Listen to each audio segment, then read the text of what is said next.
Una presentación siempre me resulta difícil.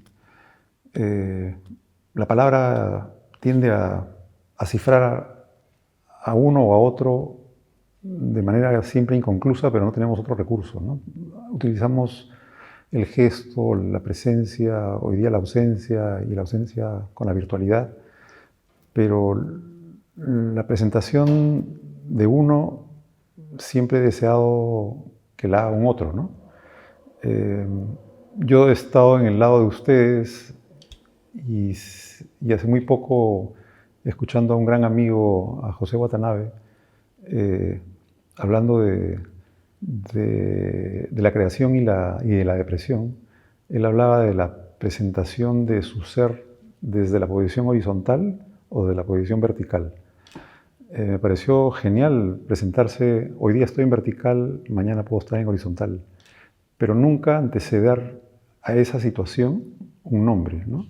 El nombre ni siquiera lo hemos escogido nosotros, lo han escogido otros. Entonces, que les diga mi nombre, a mí personalmente no me dice más que un poco de mis padres, ¿no?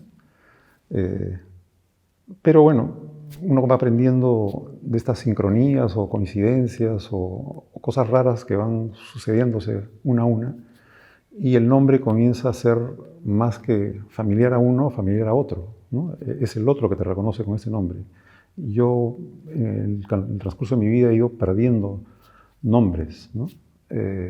Tanto geográficos como personales o interpersonales. No me interesa el nombrar algo. Resulta muy casi claustrofóbico. Reducir toda una experiencia casi universal, que puede ser la de un espacio o la de una persona, en un nombre. Siguiendo esa línea, si pudiese hablar de lo innombrable que somos todos, me quedaría con el innombrable. Pero bueno, hay que dejarse conocer. Y mis padres me pusieron un nombre que es el nombre de mi abuelo, ¿no? Que solamente se usa a partir del deceso de mi abuelo. Y así fui nombrado para llegar al bar mitzvah, ¿no? Que es este episodio en donde uno deja de ser niño y se convierte en un miembro más de la comunidad judía y recibes el nombre hebreo de ese abuelo. Entonces, para la comunidad me llamo Mordejai. Para las amistades más cercanas me denominan Ronnie. Para las más íntimas, Cito, Mono, Atila, Colchón de Paja, etcétera, etcétera.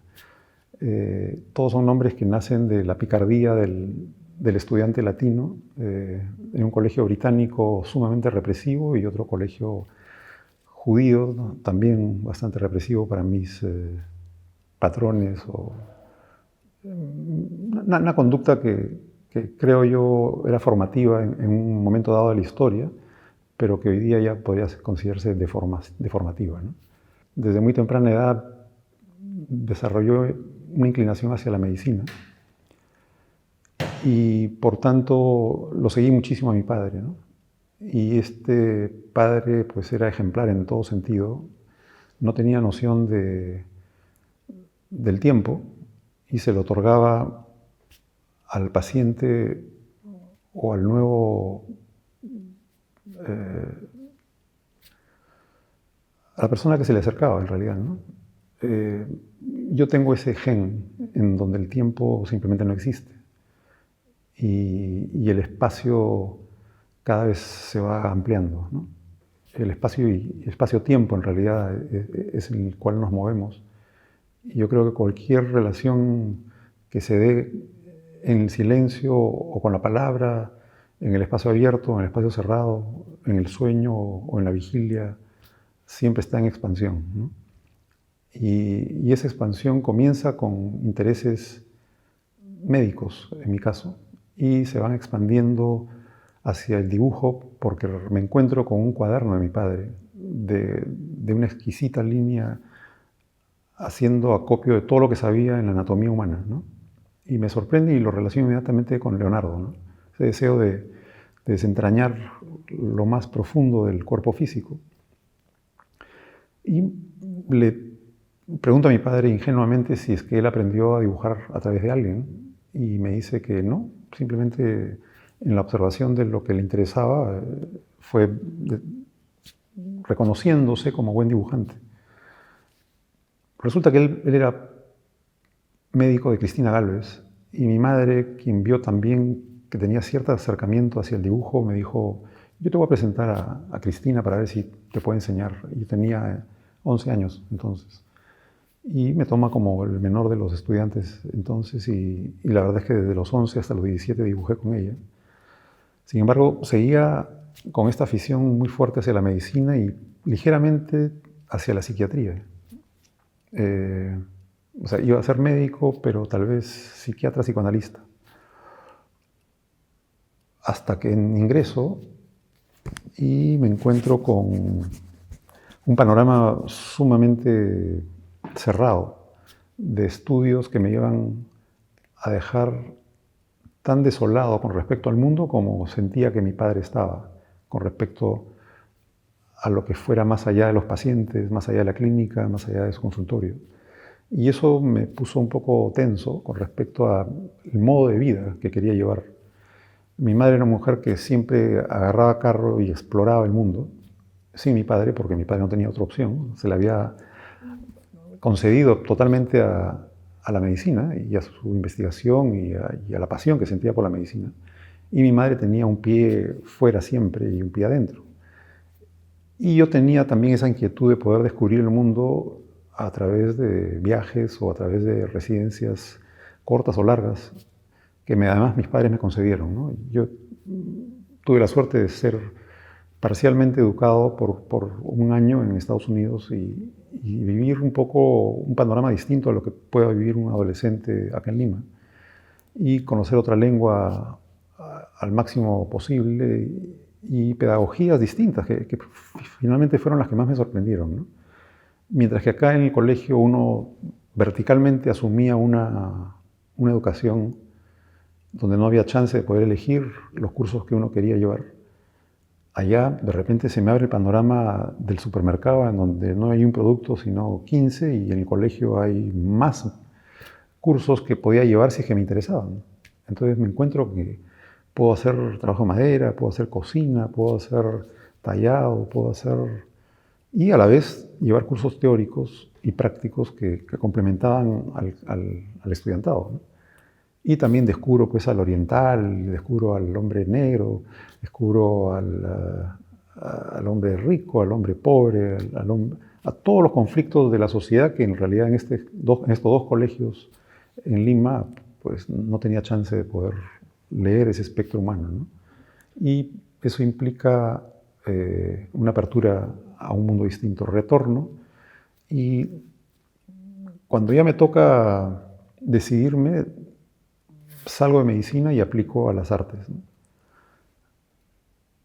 Y ahí me encuentro con Winternitz, que era alguien a quien yo conocía por la vecindad, y él insistía en que yo fuera pintor. Él veía que tenía esa beta, y yo la verdad es que cuando me aboqué en el estudio de las artes, tampoco tenía la intención de ser pintor. Nuevamente retorno al nombre, ¿no? No me satisfacía la idea de ser pintor. Y se abre el chance de poder ser un estudiante de artes que pudiese hacer escultura, pintura, diseño, fotografía, y en ese entonces grabado, y hasta ahí nomás, ¿no? Y fotografía, ¿no? Pero todas esas ramas del saber en la plástica, que así se llamaba entonces, ¿no? El artista plástico, me inquietaban de igual manera. Entonces, en realidad me fue muy difícil decidirme por una especialización, hasta que en uno de los cursos de diseño gráfico, Claude Dietrich, que fue el profesor entonces, un francés que vino al Perú de casualidad prácticamente, enseñando algo de artes marciales, tenía ya una visión muy cercana al Oriente. Y fue a través de él que escuché de las estampas multicolores japonesas y me amplió un espectro de consideraciones estéticas, éticas y morales que venían a través de su formación de una paternidad muy severa, de un rigor en el uso del pincel o de la caña que él trabajaba a mano, que me inquietó mucho más que la pintura. Yo sabía que iba a pintar toda mi vida, pero esto me enrumbó hacia el diseño gráfico. Y la verdad es que me dediqué muchísimo tiempo entonces a investigar todo lo que era diseño en Japón. Mientras tanto hacía karate y era ya un asiduo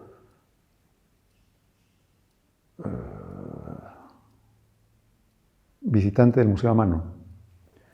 Entonces, yo creo que esa combinación finalmente me embarca en un interés por Oriente, pero cifrándose básicamente en la cuestión japonesa.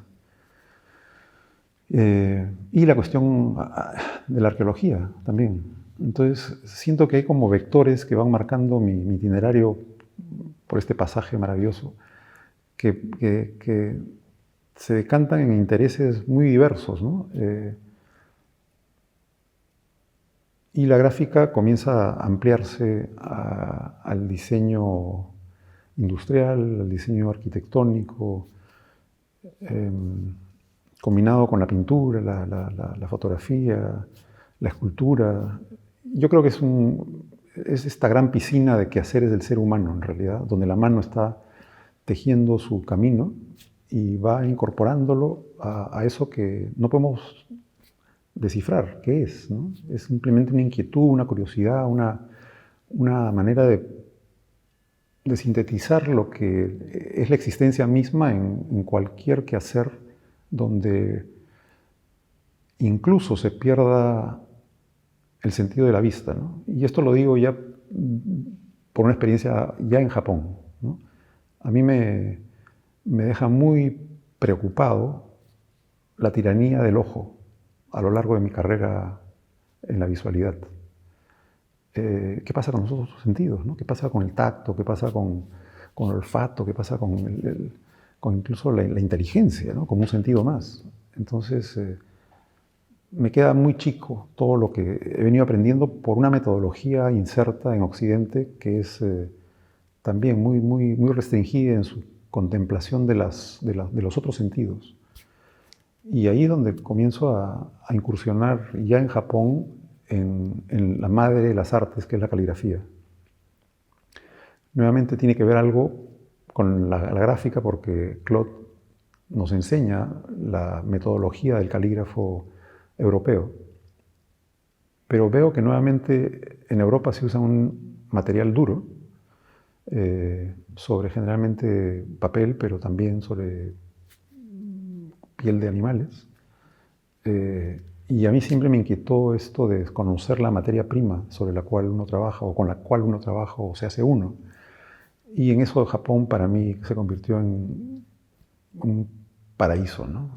Donde todo tenía que ser estudiado a su máxima expresión. Conozco a ceramistas, a papeleros, a gente que trabaja en bambú, gente que trabaja en todo este gran espectro, en la cocina, en la relación y el maridaje de la cocina con los platos, con las estaciones. Y veo que la complejidad del creador pues no puede estar cifrado a un pedacito, ¿no? Sino ese pedacito se va fagocitando el mundo externo y va creciendo en ondas y más ondas y más ondas. Y la cosa es con qué certeza se tira la piedra y qué profundidad tiene esas aguas para ver cómo se expande uno tanto en la superficie como en la profundidad, ¿no? Y en Japón realmente pude contemplar lo que significa el asidero espiritual como depositario del interés que se extiende a cualquier cosa, ni siquiera las artes, ¿no? Cualquier cosa, y todo que hacer es digno, ¿no? Todo es digno de reverencia, digno de admiración, digno de hacernos más humanos, ¿no? A través de lo que hagamos, y más que nada a través de las manos. Entonces el tacto se convierte en la extensión del instrumento que somos nosotros. Entonces, ya comienzo a leer lo que es el instrumentalista y el instrumento como una unidad. Y me meto a hacer cerámica, a hacer papel, a hacer pinceles, a hacer tintas, para que finalmente todo esto se decante en el arte caligráfico. y comienzo a conocer los grados de compenetración de la caligrafía con el espíritu de la persona que lo hace, ¿no? Ya ni siquiera es la palabra o el signo, el pictograma, el ideograma, ni tampoco su sonido, pero también su sonido, sino agarrarle el hueso a algo que no tiene hueso, ¿no? Entonces, el calígrafo recurre a su historia y se va a los comienzos del ser humano cuando comienza a leer lo que es la naturaleza y le comienza a dar una forma que se inscribe dentro de una poética extraordinaria de relaciones. Entonces, si quiero construir un objeto, lo miro, lo observo por un tiempo y rescato su espíritu, ¿no? Y lo mismo pasa con una emoción o con un pensamiento. Entonces generan esta relación distinta entre un pictograma que recurre a la síntesis de la naturaleza, que lo convierte en un ideograma para darle sentido a las emociones, al pensamiento, a las ideas. Y todo esto se fusiona históricamente a lo largo de 2.000, 3.500 años antes de Cristo, ¿no? Donde se comienzan a generar trazos sobre barro, ¿no? Sobre barro primero, después sobre conchas, sobre huesos planos, ¿no? Tortugas, omóplatos, etcétera, etcétera, que se van labrando. Entonces, esto tiene que ver con cómo se va descubriendo el utensilio idóneo para dejar una marca. Entonces, lo primero es la sustancia más suave y poco a poco se va haciendo más dura. Se labra todo esto en piedra, después en metal, que también se descubre, pero finalmente se desarrolla ya a velocidades tremendas cuando el papel comienza a hacer su aparición conjuntamente con el pincel y la tinta. Entonces, esta triada mágica de pincel, tinta y papel, se genera una explosión expresiva tremenda que estaba en manos de monjes budistas. Y comienzo a atender la cuestión caligráfica con profesores de escuela, pero terminan siendo finalmente monjes, ¿no? Entonces entro a una suerte de pequeña sociedad de monjes que enseñan esto que han venido aprendiendo a lo largo de muchísimos años. Y descubro otro panorama que tiene que ver justamente con la negación de lo visual. Entonces me hallo nuevamente con el panorama exactamente opuesto al que me educa antes de salir del Perú. ¿Cómo hacer que el espacio-tiempo se convierta en un movimiento del cual uno no es consciente si no se da? Y se da sin la presencia del ojo. Y la única manera de llegar a ese momento de fluidez es a través de la meditación, ¿no? Entonces la caligrafía, en su quehacer, nace de manos de personajes extraordinarios que se han ido a China a internar en también una serie de monasterios para conocer el espíritu del ser o aquello que lo acompaña y rescatarlo después de años de contemplación, ¿no? Ya no es la visualidad la que uno recoge y se lleva, sino es la experiencia misma del espacio y del tiempo con respecto a eso que le atañe a uno, ¿no? Y cómo invertir eso es sin presencia de lo ocular. Entonces uno trabaja con ojos cerrados o con vendas sobre una superficie que ya la incorporó, porque generalmente se trabaja con la gravedad, sobre una superficie en blanco, y se va moviendo en este espacio, y lo importante es reconocer que uno recoge una energía del exterior que se convierte en interior y nuevamente se retorna, ¿no? Entonces, este flujo continuo que es el que la célula que nos anima hace con todos los líquidos y todos los aminoácidos y proteínas, es exactamente lo que reproducimos cuando hacemos caligrafía de esa manera, ¿no? Se habla de un momento en donde uno es receptor y otro momento donde uno es dador, ¿no? Que es lo mismo que hacemos cuando llegamos a este mundo, ¿no? Inspiramos y expiramos, morimos y vivimos perennemente. Y esa muerte-vida se va dando en este drama de segundos, donde uno se explaya en la mayor de las libertades posibles, sujeto a nada, sujeto a la nada, con la nada, para la nada. Todo esto tiene que ver con una dimensión ética, moral, inscrita en el budismo, pero también donde la estética no es la que uno ha aprendido, sino la que uno desaprende y deja de observarla desde parámetros o protocolos o principios que nos han marcado la vida desde que el hombre existe. Entonces, ¿cómo romper con estos paradigmas de educación que no hacen otra cosa que enajenarnos con respecto a lo que creemos que es bello, ¿no? Entonces, la incursión de la caligrafía para mí ha sido contundente como proceso de entender de dónde viene esta energía creativa y cómo podemos exaltar esta creación en su mejor dimensión, ¿no? Claro, uno está teñido por años de cultura occidental que te dice que hagas un esbozo, que primero pienses en la idea, que hagas un boceto, que lo examines, lo ponderes, lo peses ¿no? Y decidas si la composición está bien, si el color está mal, si la dimensión corresponde. Y son todas elucubraciones donde la manipulación de la mente está por encima del trabajo. ¿Cómo se hace para dejar todo eso de lado, ¿no? Y en ese sentido, la caligrafía y lo que está detrás de la caligrafía es lo que está detrás de todas las artes marciales y las artes en general en Oriente, que tienen su base en China, ¿no? Y se expande por todos estos países. Y solamente se guarda y se resguarda, se atesora en templos, ¿no? Y bueno, cuesta llegar, pero una vez que llegas a entender por dónde va, cuesta salir. Pero como una de las grandes cosas y enseñanzas básicas del budismo está el desapego, ¿no?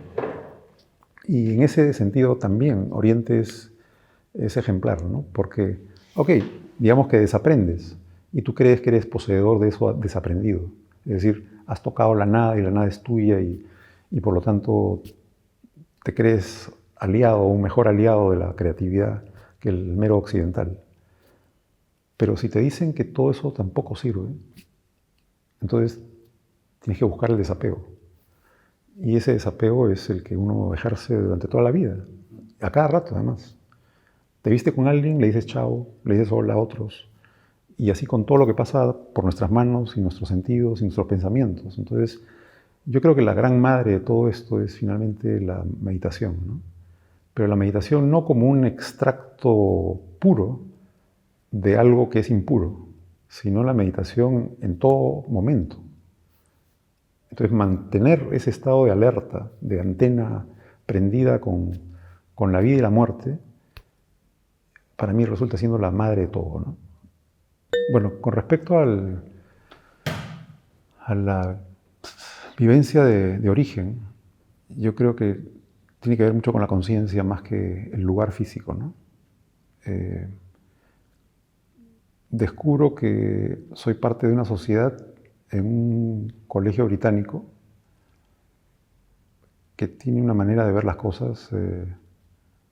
Después descubro que esa manera de ver las cosas se tamizan con experiencias místicas a temprana edad, cuando justamente mi madre, más que por insistencia paterna, desea que entienda lo que es mi raíz judía y decide cambiarme de colegio y estudiar el hebreo para hacer un bar mitzvah, ¿no?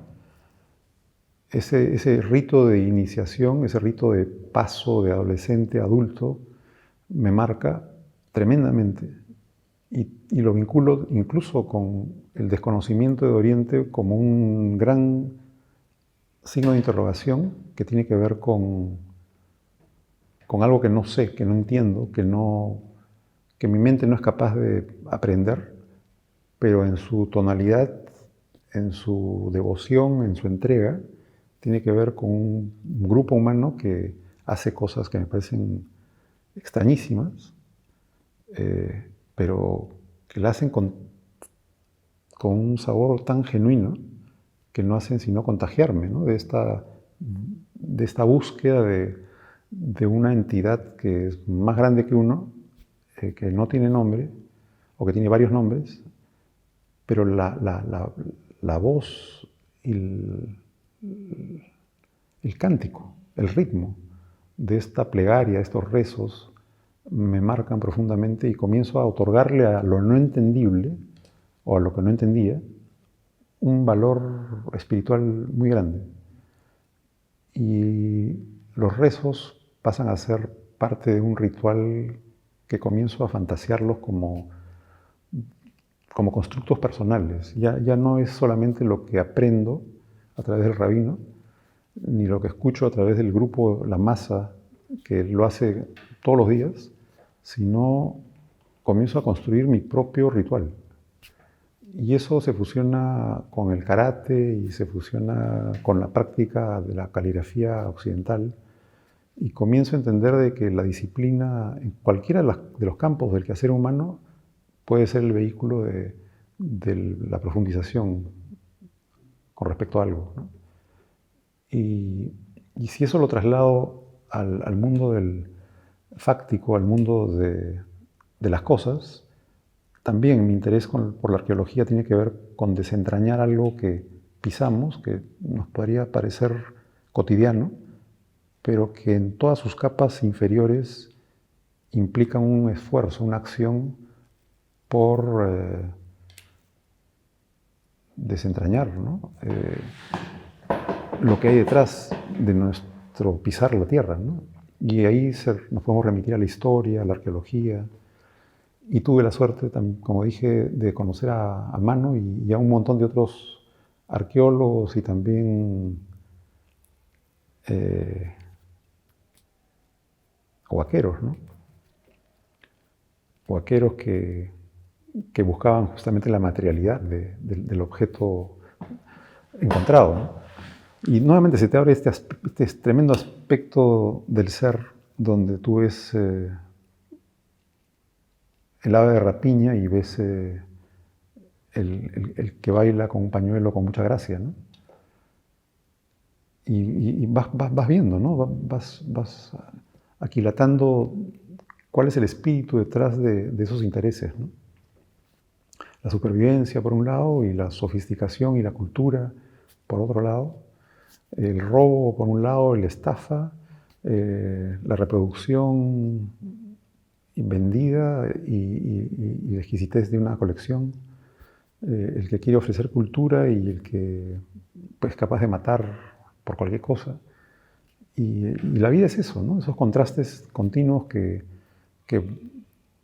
te ayudan a entender la dimensión de lo que significa estar vivo, ¿no? Que finalmente es lo que sirve de gran estímulo a cualquier creador, ¿no?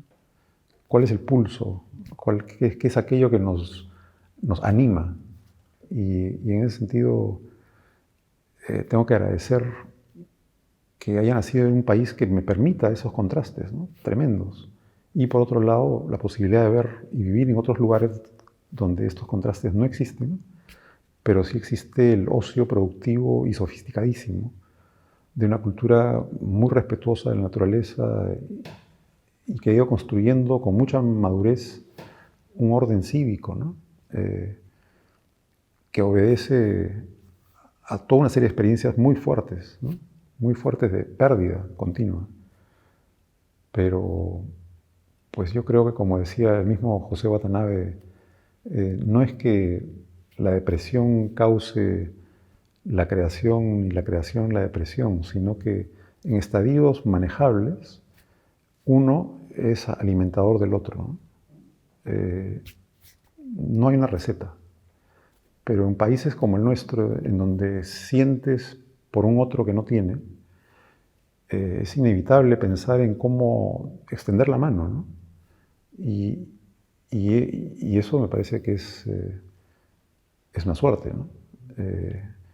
Sentir que existe lo que no te ofrece otro lugar en su demasía o en su falta, hace que te sientas un vehículo útil en una sociedad donde la acción suple esas carencias. Comienzo con mis padres, ¿no? En realidad, mi primera noción de dónde vengo tiene que ver con el contraste de dos líneas del judaísmo, una ashkenazita de parte de Rusia y otra sefardita de parte de España, de mi padre turco, y mis abuelos que por su lado fueron líderes espirituales, ¿no? Fueron rabinos, cada uno en tradiciones distintas, ¿no?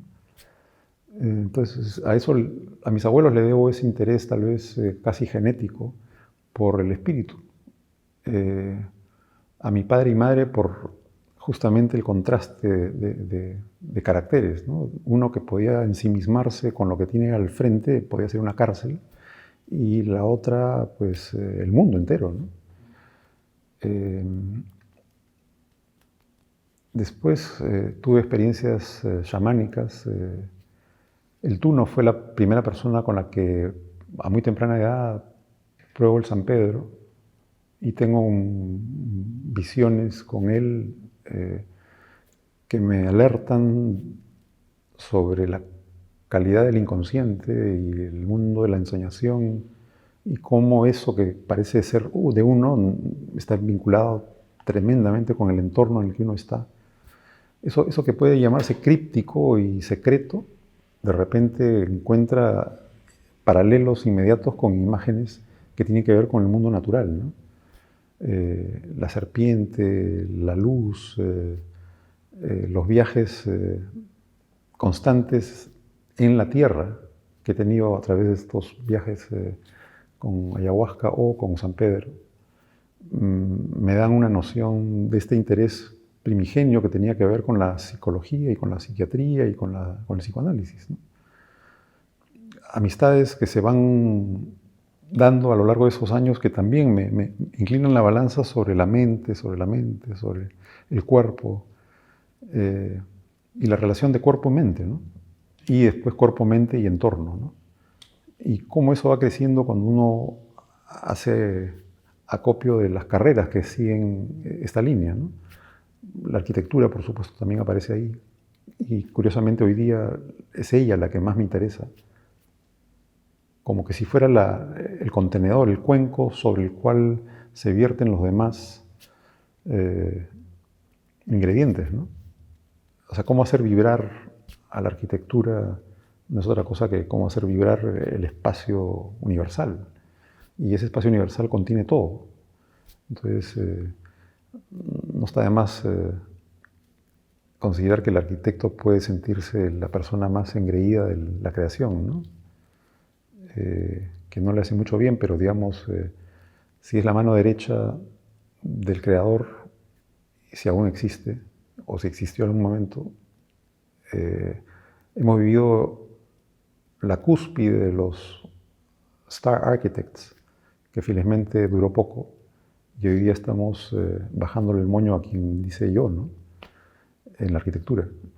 Y yo creo que quienes no tengan una visión de arquitectura en comunión con el universo que nos da la vida, pues no tiene nada que hacer acá, ¿no? Estamos hablando de una reconsideración de paradigmas con respecto a la creación que comienza con el gran arquitecto, ¿no? Y por un lado puede uno cuestionarse si este gran arquitecto no es esta magia que nos toca presenciar, ¿no? En su totalidad.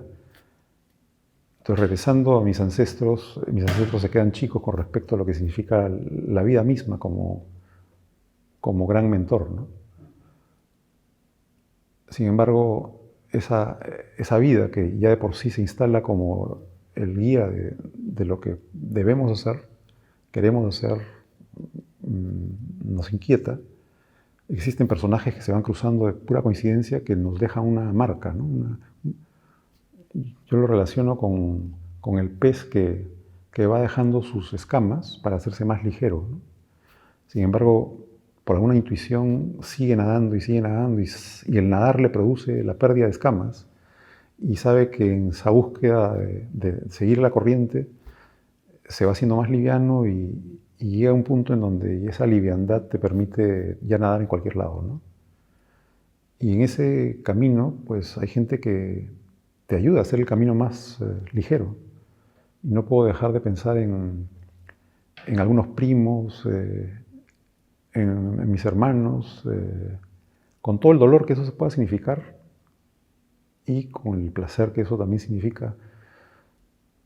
Pero la familia, cuando la entiende uno como cercana, pues no tiene límites de consanguinidad.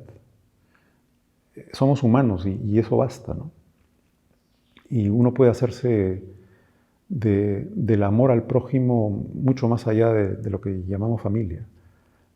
Y en ese sentido, mis profesores de papel, de tinta, de pinceles, la gente que conocí en una serie de circunstancias que me han dejado gotitas, que son parte de ese gran océano, no son más o menos importantes que Isamu Noguchi o Merce Cunningham o Miles Davis no. Uno, si realmente lee la expresión de esa ánima, todo ser humano nos deja algo, ¿no? Y lo demás tiene que ver con éxitos y famas y prestigios que son constructos de una sociedad que terminan siendo para algunos pasaporte para el éxito y para otros simplemente hechos puntuales que van formando, como tú dijiste, hitos, ¿no? Que si uno los considera en su totalidad, son maravillosos, porque ya de por sí estar instalados en la vida es maravillosa, ¿no? Entonces, el otro simplemente es una gota más de esta esencia que nos abre ventanas a un mundo muy desconocidos, ¿no? Fuera de uno y dentro de uno. Y yo creo que por eso le siento mucho agradecimiento por lo que me ha pasado en la vida, ¿no? El contacto con una persona con quien llevé a los límites de la fisicalidad una disciplina fue mi profesor de karate primero, ¿no? ¿Qué significa el poder mental en el acto no de tirar un golpe, sino de la vida misma, ¿no? Tirarle al makiwara significa dolor, pero a su vez empoderarse. Sangrar, pero con gusto, ¿no? Con sentido. Cantar de una manera determinada para entregar tu ser a una divinidad es también de tremenda importancia, ¿no? Portar el arco y lanzar una flecha en el ejercicio del kyudo, que lo practiqué durante mi estadía en Japón, no es para darle al blanco, ¿no? Es todo el ritual detrás de un ejercicio donde todo está en comunión perfecta, donde tu alineamiento está en función al alineamiento del cosmos. Te sientes parte de algo que es sumamente potente y esa potencia hace que lances en un estado de total vacuidad, donde la presencia del fin es importantísima, en tanto que no existe el fin. Es decir, no termina el acto de lanzar una flecha en el momento en el que le das al bull, sino se vuelve a lanzar y se vuelve a lanzar. Y ese lanceo, ese lanzamiento no tiene fin. Y el ejercicio de poder alinearse con las fuerzas que nos animan es lo importante de traerlo a la conciencia, pero no como pie forzado, sino es el vislumbre el que importa. Es estar abierto al vislumbre. Nos perdemos ocasiones que están en el cotidiano hacer y estar, ¿no? Y ser. Pero a cada rato. Y de eso uno se percata cuando cuando ves como le dicen los japoneses, adelantados, ¿no? Espíritus adelantados. Y claro, como decía Noguchi cuando se encontraba con Buckminster Fuller, ¿no? Yo no quiero estar entre artistas, yo no quiero sumergirme en la cuestión esta, de este mundo tan pequeño, ¿no? Si no quiero expandirlo. Entonces, si me interesa el espacio sideral, pues me junto con gente que conoce ese lenguaje. Y ellos van a ser los que de repente me sirvan de inspiración. Entonces, la gente que él conoce es gente que está metida en cosas de ingeniería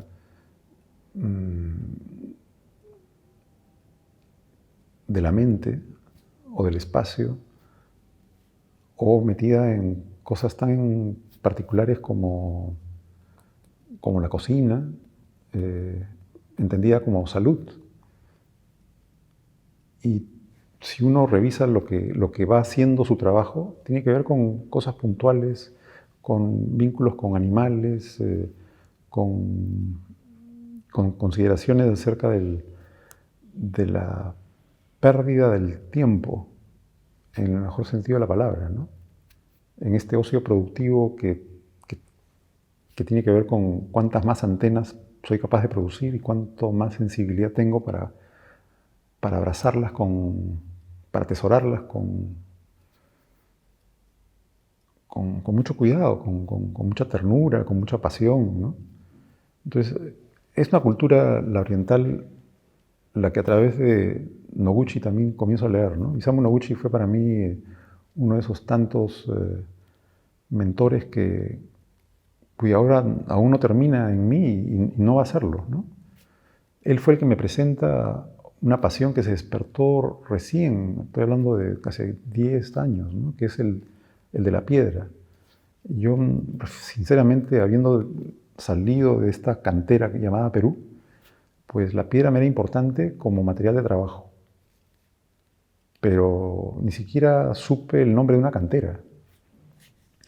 Y cuando él, homenajeando a su maestro en su jardín en Mure, en Takamatsu, me dice, pues tú debes haber estado en Rumicolca, a mí me dio vergüenza no saber el nombre de una cantera, ¿no? Y él, muy modestamente, me dijo que tenía que visitarla, y eso es lo que hice apenas pisé este suelo, ¿no? Y eso me llevó a conocer un grupo de gente extraordinaria que está en la labor de generar un sentido de identificación con esta fuerza de la andesita, ¿no? Y estoy planificando, tengo proyectos para hacer trienales o bienales donde se fusionen el tejido, la piedra y la cerámica de una manera digna o dignificante en relación a nuestra memoria ancestral. El Japón nos advierte, ¿no?, de que bajo nuestros pies hay algo que ha sucedido y somos copartícipes de lo que puede seguir sucediendo. Entonces, ¿cómo no pensar que eso mismo puede suceder en cualquier lugar? Y si ya me tocó vivir acá, porque no lo he escogido con tanta... o sea, no lo he pensado, se ha ido dando, ¿no? Pero hay muchísimo que hacer acá en este país. Casi todo es virgen y casi todo lo que tenga que ver con las artes ancestrales es algo que deberíamos sentir que es una deuda con este gran paquete de extraordinarias expresiones, manifestaciones, y por lo tanto, ¿por qué no darles nuevamente un chance, ¿no?, al país, a la nación, a la juventud, de poder ver la riqueza que le ha reconocido el pueblo de Andahuaylías, porque me tocó llegar a la cantera de Rumicolca que está ahí. Pero así como este pueblo se puede convertir en un piloto, en un modelo, un referente para toda su gente, igualmente este contagio puede surtir efecto de transmitirlo al pueblo contiguo, ¿no? Y poco a poco hacer una cadena virtuosa de contagios, hablando de la época viral, de cosas que finalmente nos pueden dar la vida y una conexión con nuestros propios orígenes, ¿no? Que me parece que es algo que está comenzando a despertar en la adolescencia, en la juventud, en los nuevos universitarios, que dicho sea de paso, van a prescindir a muy pocos años del aula, ¿no?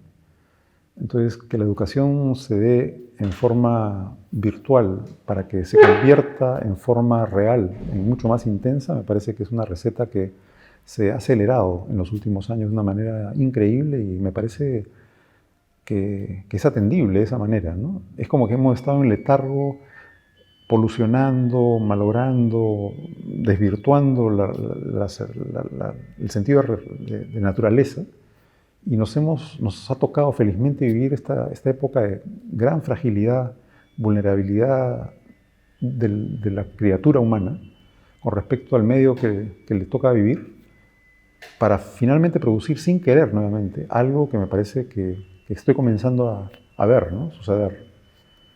Y me parece que es un regalo, ¿no? Ver que las circunstancias están produciendo un nuevo ser humano, ¿no?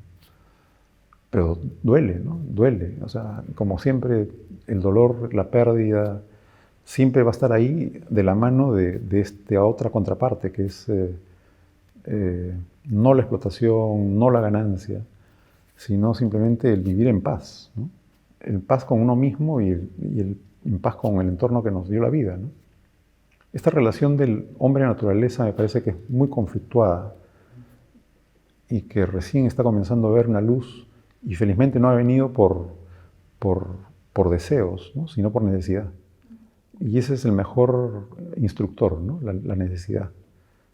Para empezar, para preservar nuestras vidas, pero también la del otro, y la del otro para la nuestra. Entonces, ese va y ven, ¿no? de lo que es mío y lo que es tuyo comienza a darse a través de una enfermedad viral.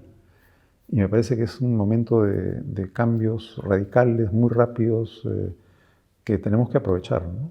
Pero nuevamente estamos regresando a una escala menor, una escala más responsable, una escala ecológica, una escala de mantenimiento, una escala de autogeneración de energía.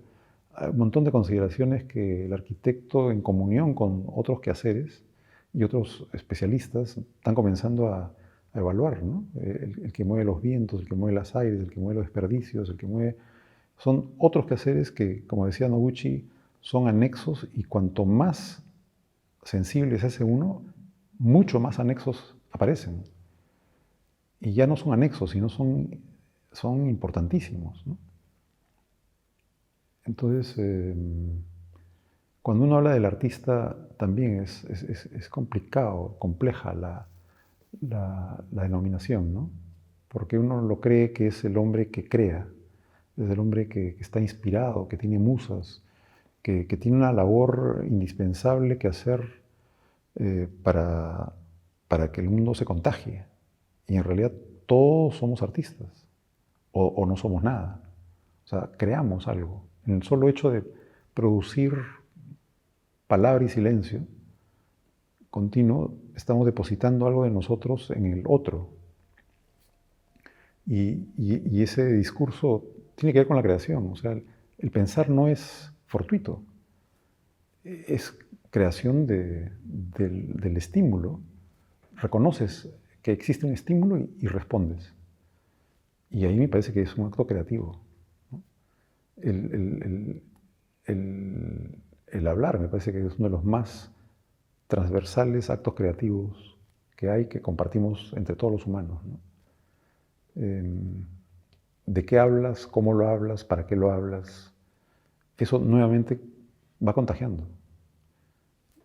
Si en Oriente se dice que es mejor el silencio que 1000 palabras, por algo será, ¿no? Esa es su sabiduría, ¿no? Porque el que habla, pues, se las da, pues, ¿no? Y el que no tiene nada que decir, porque sabe, pues no dice, ¿no? La circunstancia o el evento que pudiese llamar memorable en mi vida comienza cuando me desmayo, cuando pierdo la conciencia, en contraste con de repente una conciencia que ha estado muy alerta, ¿no? ¿Qué significa esa pérdida de conciencia? Repetidamente, porque entre los 11 y los 17 me han sacado de cines, me han sacado de casas, me han sacado de fiestas, por pérdida de la conciencia. Entonces, lo más memorable, si tengo que irme atrás, es la pérdida de la conciencia con imágenes alucinantes. Es decir, alucinaciones que me llevaban al desmayo. Eso para mí construye una manera de sentir la fragilidad de la conciencia, los cambios súbitos de esa conciencia y el gran paquete del iceberg de la conciencia-inconsciencia en juego continuo. Es decir, lo que nosotros llamamos conciencia puede ser esa pequeña cosita que ve la luz, pero el fondo marino contiene y hace flotar esa pequeña conciencia.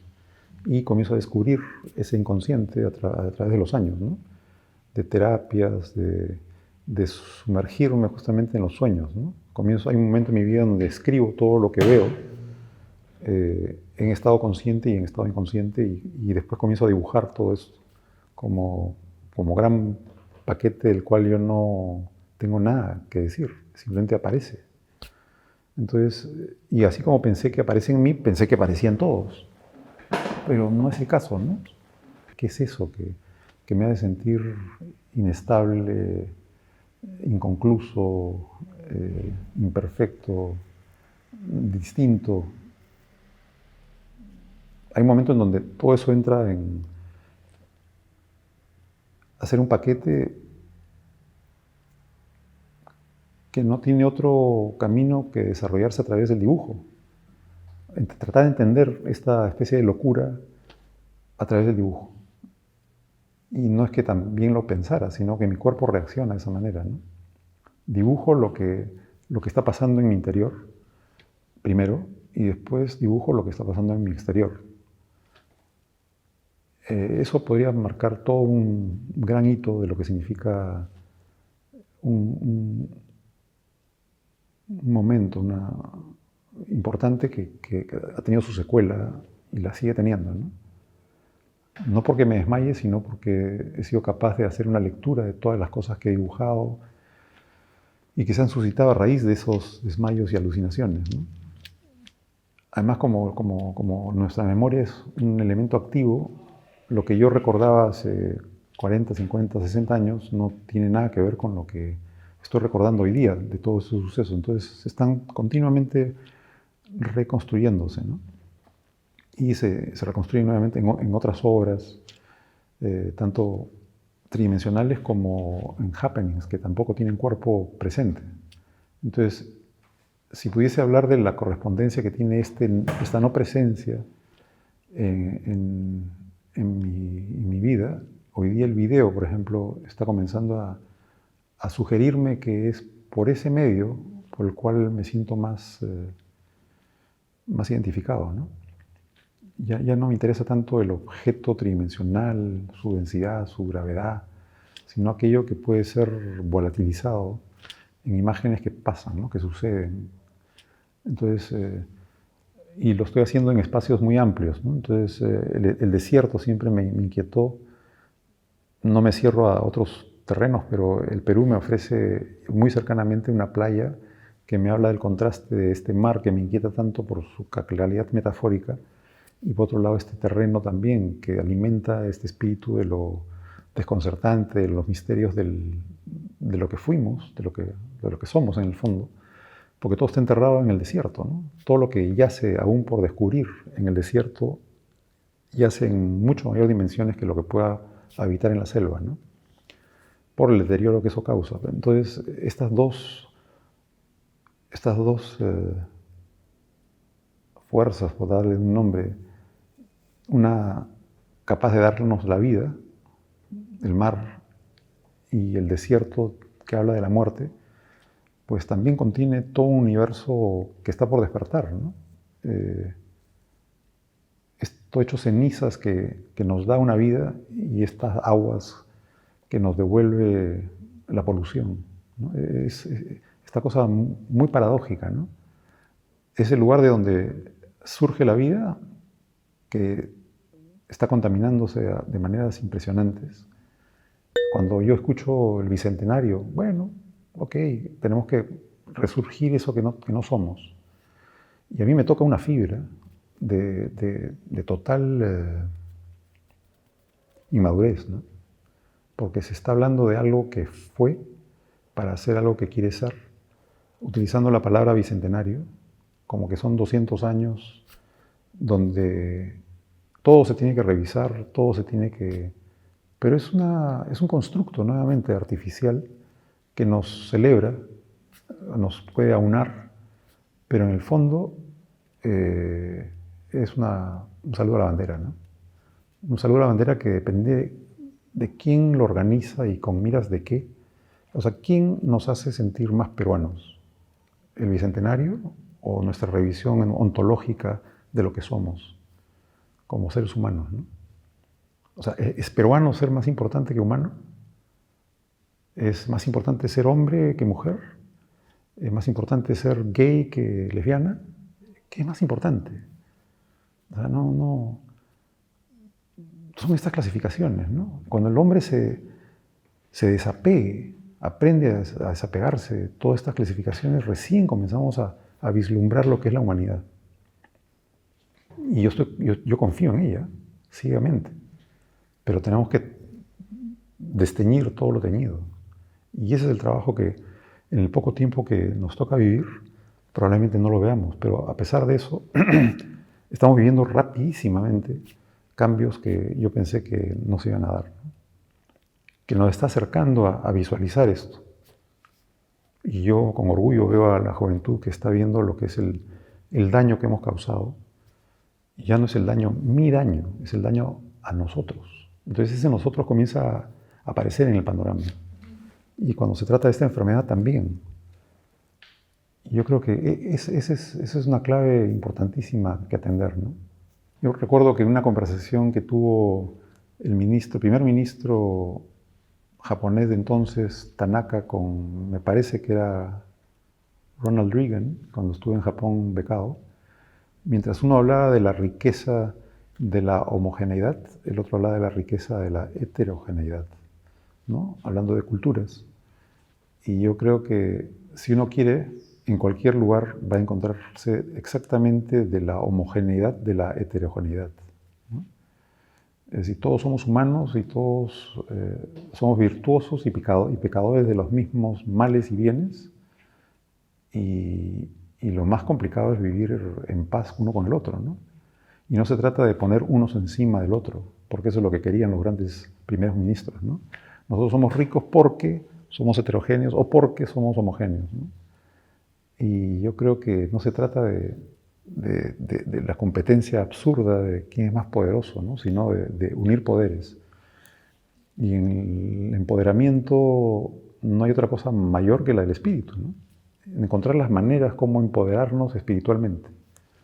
Y yo creo que en ese sentido Japón sí ha sido uno de los lugares a los cuales yo he tenido la suerte de compartir tiempos y retorno siempre, ¿no? a ese sitio, sin dejar de lado lo que tiene de común con el mundo andino, y que lo veo a cada rato que regreso al Ande, ¿no? Lo que estoy haciendo es levantarme cada vez más temprano, dormir menos, y tengo una sesión de meditación, un paseo con un perro al que estoy entrenando continuamente, día a día. Después preparo su comida de una manera muy particular, de la cual voy a hacer un registro editorial. Ya tengo un registro de video y estoy haciendo 1095 platos que me he propuesto hacer hace más o menos medio año. Me falta la otra mitad del año. Pienso hacer un libro del manual del perro, ¿no? O sea, lo que me ha servido muchísimo para vincularnos, mi perro era muy inquieto, muy hiperactivo, y sentía yo que había una tensión implícita en su estar en el mundo, ¿no? Y a partir de un cambio de dieta y a partir de masajes y meditación conjunta, el perro se sienta conmigo a meditar. Entonces yo me siento, el perro se sienta. Y la idea del tiempo ha cambiado en él, ¿no? Antes, si me veía con la cadena o me veía con algo que pudiese decirle que estábamos por salir, se alborotaba todo. Rascaba el suelo, lloraba, ladraba, se iba de lado a lado en el garaje.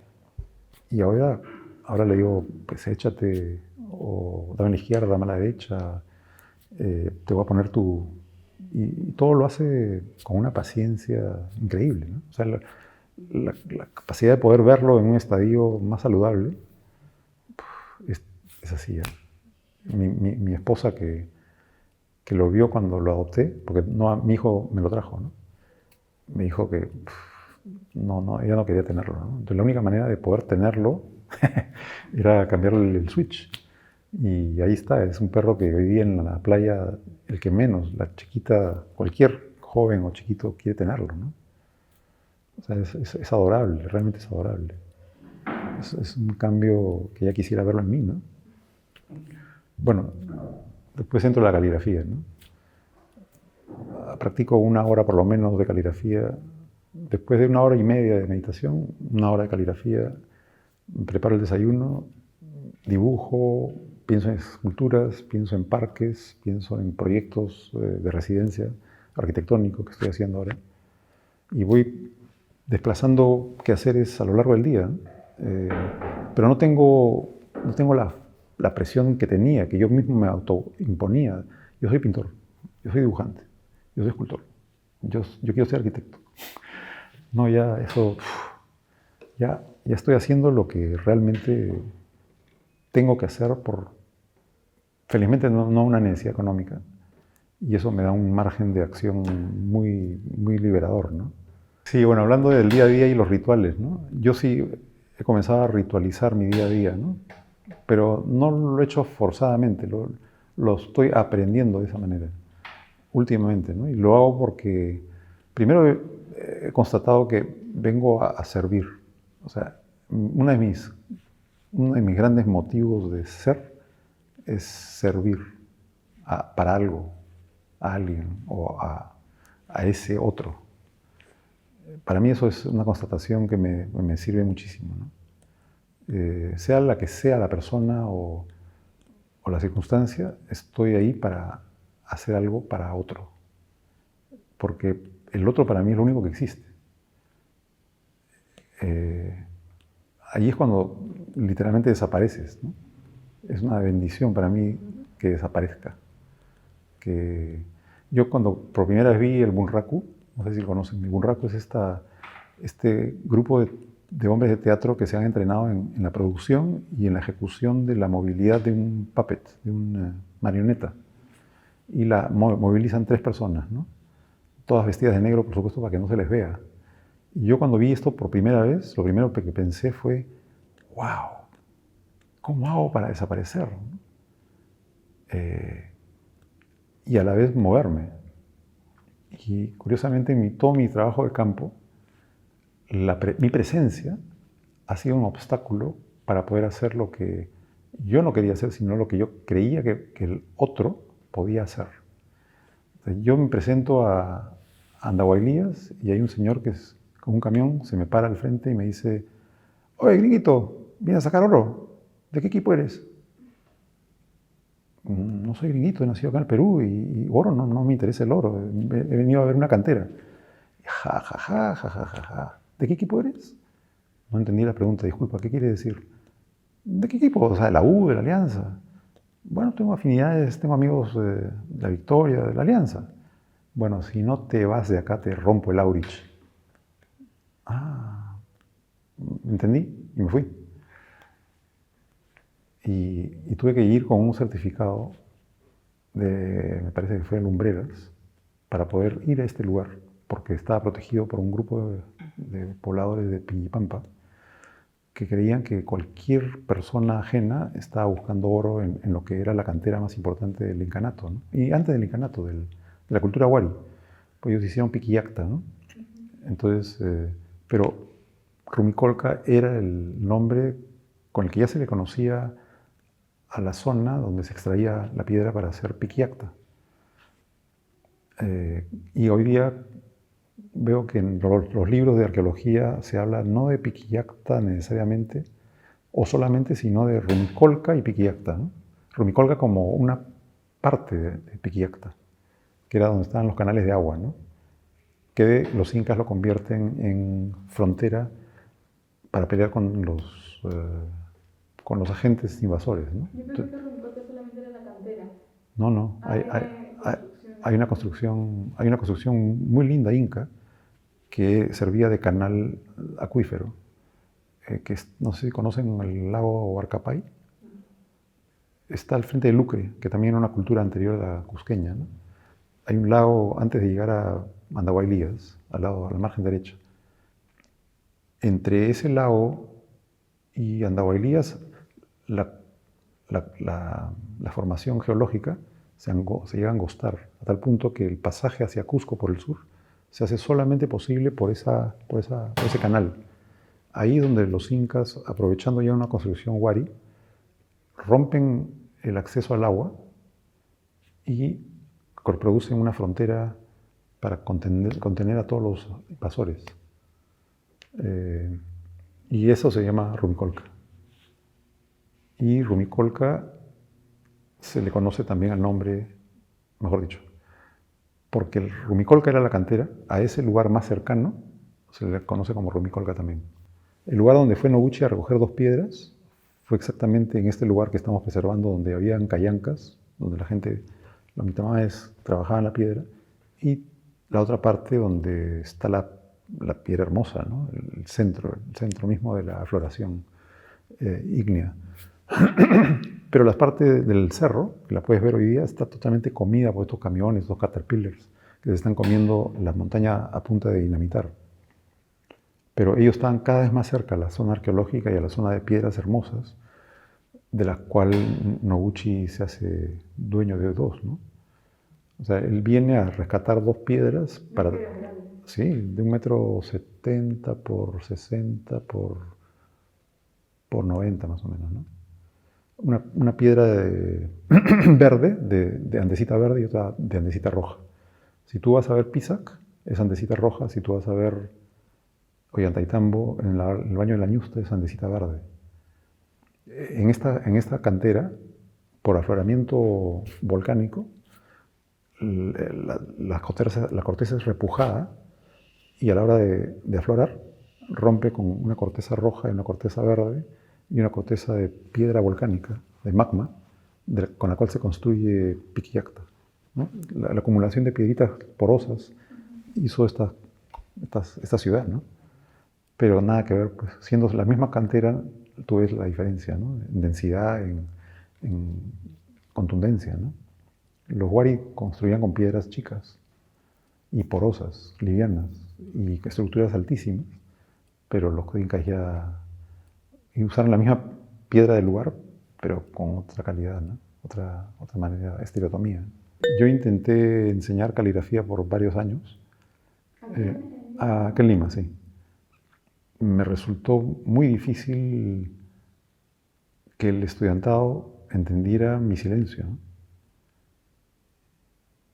A cambio de ese silencio está depositar todo lo que puedas ser en el momento en el que te toca hacer. Pero sentimos el vacío, ¿no? De la palabra, no sé, ¿sabes cuánto? Al punto de que yo dije, no, mejor esto no lo enseño, ¿no? O lo enseño a un grupo que entiende que el hacer puede ir teñido de una praxis tan importante que lo que pueda vertirles yo como conocimiento es a destajo, ¿no? ¿Tú quieres saber algo de la historia de la caligrafía? Te lo abierto a ti. ¿Tú quieres saber cómo se hacen las tintas, los pinceles, o por convención del estudiantado quieran escuchar eso y después hacer, o hacer y escuchar, ¿no?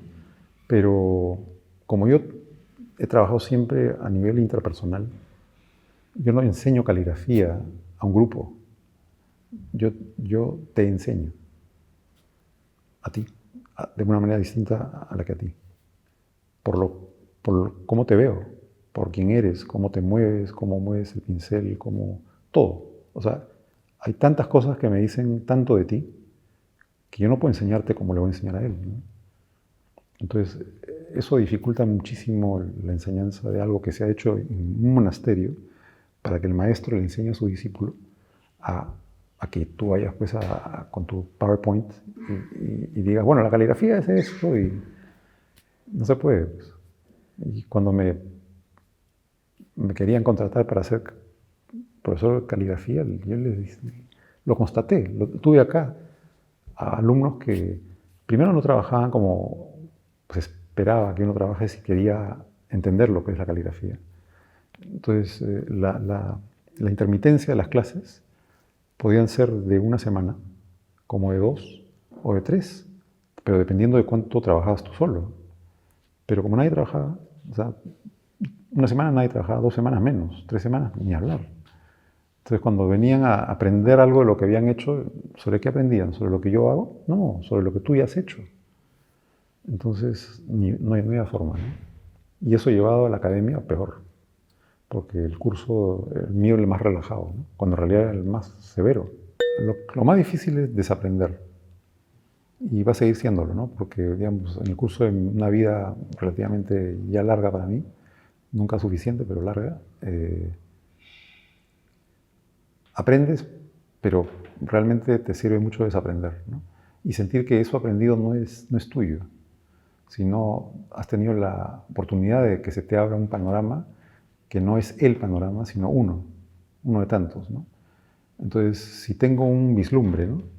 Como, no sé si les es familiar la palabra koan, pero el koan es uno de los recursos que utiliza un sector del budismo para justamente servir de gatillo a una conciencia, ¿no? Entonces es una frase paradójica que a mí me ha sido muy útil, ¿no? Desde que la conozco. Son, por lo menos, hechas por un monje, 740, y son la base del aprendizaje, del desaprendizaje. Entonces, y justamente el primero tiene que ver con el perro, ¿no? Es la postura del maestro y del discípulo en el que un discípulo se le acerca y le pregunta, ¿es verdad, maestro, que el perro tiene naturaleza búdica? Y el maestro se queda pensando lo que dijo y se le acerca y de manera súbita le dice ¡mu! Y la respuesta pues lo deja insatisfecho el Señor, ¿no? Al discípulo. Eso se convierte en un koan que el monje en su estadio inicial tiene que desentrañar. O sea, ¿qué tiene que ver la naturaleza búdica con mu? ¿No? Entonces a este koan le llaman mu. Cada koan tiene un nombre. Entonces el primero tiene que ver con la naturaleza búdica del perro. Como dije, como un punto para generar el inicio hacia el camino angosto del budismo, ¿no? Porque hay el camino angosto, el camino amplio y el Vajrayana, que es el estado, digamos, del samadhi, de la iluminación, ¿no? Todo es un proceso bastante largo, ¿no? Y está ejemplificado en 10 imágenes maravillosas que se te presentan cuando entras a un monje, a un templo, a la vida monasteril. Muchas historias acerca de monjes que están caminando, les cae un bambú o una piedra y ¡pah! Les aperturan la conciencia a estadios distintos de conciencia, ¿no? Bueno, para eso sirve el koan. Entonces el monje le otorga uno al discípulo y él lo trabaja a su manera, en su capacidad, ¿no? Y le viene a responder en el momento en el que el maestro le abre la puerta a esa respuesta. Y la manera como responda le va a dar la sensación de que está perdido en la conciencia o simplemente ha tenido realmente un vislumbre que le da la respuesta. Porque una cosa es construir y otra cosa es que se construye en ti esa conciencia, ¿no? Y lo que tú construyes la traes como su mejor testimonio, ¿no? En palabras o en silencio, ya ves cómo lo haces, ¿no? Pero entonces atravesas por estos estadios. Y en la vida misma es así, ¿no?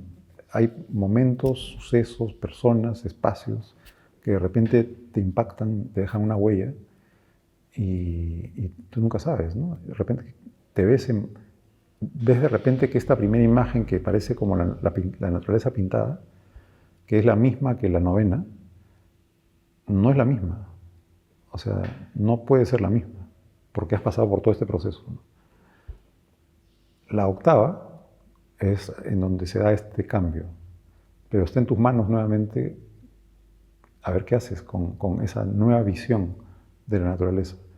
O te quedas para enorgullecerte de haber alcanzado ese estadio, cuando en realidad nunca se alcanza, porque te vas de ese estadio igualmente, te sales de ese estadio y tienes que volver. Y por eso los koanes son continuos, ¿no?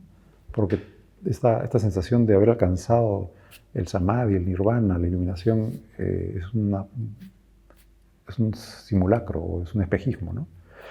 Entonces, nuevamente, el profesor viene y te dice, no, compadre, no, tu camino no ha terminado acá. Allí esté otro. Y a ver si tienes la capacidad de responderme, ¿no?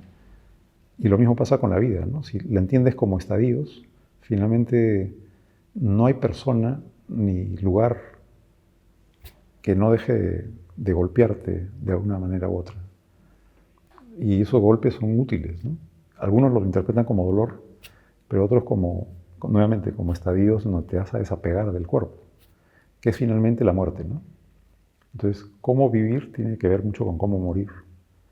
Y cómo desapegarte de todo lo que quieres, y todo lo que eres, y todo lo que piensas, y todo lo que sientes, y yo nuevamente, ¿no? Entonces, hay una relación directa entre el quehacer plástico que pasa por ti como energía, lo desplazas a un papel, una tela, una roca, lo que sea, y eso no es tuyo. Eso, algunos lo comprarán, a otros tú lo regalarás, ya verás, ¿no? Pero esto no es sino público, esto es de otros. A Picasso no le faltó sino una ñisca para entender eso de la naturaleza del niño y a ello que era con eso me encuentro, ¿no? Con lo que me encuentro. Es decir, yo no soy el que lo hace. Yo jugueteo como niño y en el devenir de ese juego aparecen estas cosas, pero hasta ahí llegó, ¿no? Porque después ya se le mezcló con el bolsillo y la fama y qué sé yo. Pero así pasa, pues. O sea, hay estadios y estadios ahí que llegan al punto de... Y justamente en la historia del budismo hay templos que han llegado a la octava imagen, que es en la aparición del vacío total, ¿no? Del enmarcar de este famoso círculo que ustedes deben haber visto, ¿no? Del Enso, que es este gesto de la circularidad, cuando en realidad lo importante de eso es lo que contiene al vacío, ¿no? Y es en la conciencia de este vacío que se da el vislumbre, que no somos nada, que no existe el yo, que no existe lo mío, que existe el todo. Pero ¿qué pasa después, ¿no? Entonces, en la historia del budismo se le agregan estas dos imágenes que son cruciales, ¿no? Que es el entendimiento de la primera imagen, que es la naturaleza como se pinta, que es exactamente igual, parece, y finalmente este último estadio, que es el 10º, en donde el chiquillo que está en búsqueda de la imagen del animal, que es el buey, que dicho sea paso es de este año, y por algo es, porque es un año de despertares, el buey lo llega a ver, no le basta con verlo, se inventa o construye una soga, lo llega a asir, lo lleva a su casa, lo hace suyo, y en ese estadio donde dice, pucha, pero ya tengo todo, ya tengo la casa, ya tengo que comer, o tengo alguien que me trabaje, y ese es el salto crucial, ¿no? Donde ya tengo todo y saltas al abismo del vacío, ¿no? Y finalmente aparece en la 10ª imagen. Bueno, hay una linda imagen donde él se monta sobre el buey y comienza a producir música sin mirar a dónde va el buey, ¿no? Que esa es una imagen extraordinariamente explícita de lo que significa la creación, ¿no? Ya no me interesa ni siquiera el animal que llevo dentro, ya no me interesa a dónde me lleva ese animal, ya estoy totalmente sumido en la producción de este ritmo, ¿no? de esta melodía. Y bueno, regresando nuevamente a la 10ª imagen, es la imagen de este, ya no niño que lleva una bolsa entera a cuestas, sino es un viejo que no tiene nada en la bolsa, ¿no? Entonces, esos dos, esa visión de la naturaleza revisitada nuevamente y el viejo que ya se despoja de todo, donde yace la sabiduría del vislumbre, ¿no? Donde ya puedes dejar este mundo, pero mañana, ¿no? Ya estás preparado, porque ya sabes, ya entiendes la naturaleza tal cual es, ¿no? Y eso pues a cada uno les cuesta, ¿no? Nos cuesta. Y hablando de costos, yo creo que siempre vas a encontrar algo de lo que desapegarte. Y la mejor manera de hacerlo es amando a profundidad. Porque es ahí donde tú te vas a ver con el gran dilema, ¿no? De los límites de tu amor. Cuando el amor es inconmensurable, cuando no tiene límites, entonces ahí es cuando recién cualquier ser con el que te topas o espacio, es decir, la circunstancia de estar vivo, se te ha regalado. Y salir de él no te debe costar absolutamente nada, porque ha sido un regalo. Entonces, todo lo que se te venga por la mente, se te cruce, dolor, placer, todas las circunstancias posibles de la existencia han sido un regalo. Y tienes que mirarla con la misma balanza, ¿no? No porque me gusta es más válido, no porque me duele es menos válido, no porque me enferme. No, hay siempre lugares donde el aprendizaje continúa y continúa, ¿no? Entonces, aquilatar la vida de tal forma donde todas estas paradojas o todas estas incongruencias, contradicciones, placeres y displaceres, todas son variables, pero de esta gran vida que se nos ha dado y no tiene fin. Entonces, ¿de qué te vas a desapegar si no hay fin? Pero eso entendido medularmente, ¿no? O sea, no es como historia, ¿no? Sino donde estás viviendo eso, estás viviendo que cada rato mueres, a cada rato revives. Pucha, porque eso es lo que se nos presenta, pues. O sea, abres los ojos y dices, miércoles, ¿no? El sol vendrá mañana. Bueno, si viene bacán, pero ya es un regalo. Todo es un regalo. Entonces, ¿cómo no vas a dar amor si ya se te ha dado todo? O sea, tenemos todo. Entonces, ¿por qué no? El coste de la separación de ese todo es tan fortuito como el todo que se te ha dado. ¿Qué te preocupa? Entonces, bajo ese estadio, la producción de lo que sea es mucho más llevadera, ¿no? Porque, bueno, hice esto, te gusta, no te gusta, vale esto, el valor se lo ha dado el medio, ya pues déjate, ya, así funcionan las cosas. Pero tú no estás para eso, ¿no?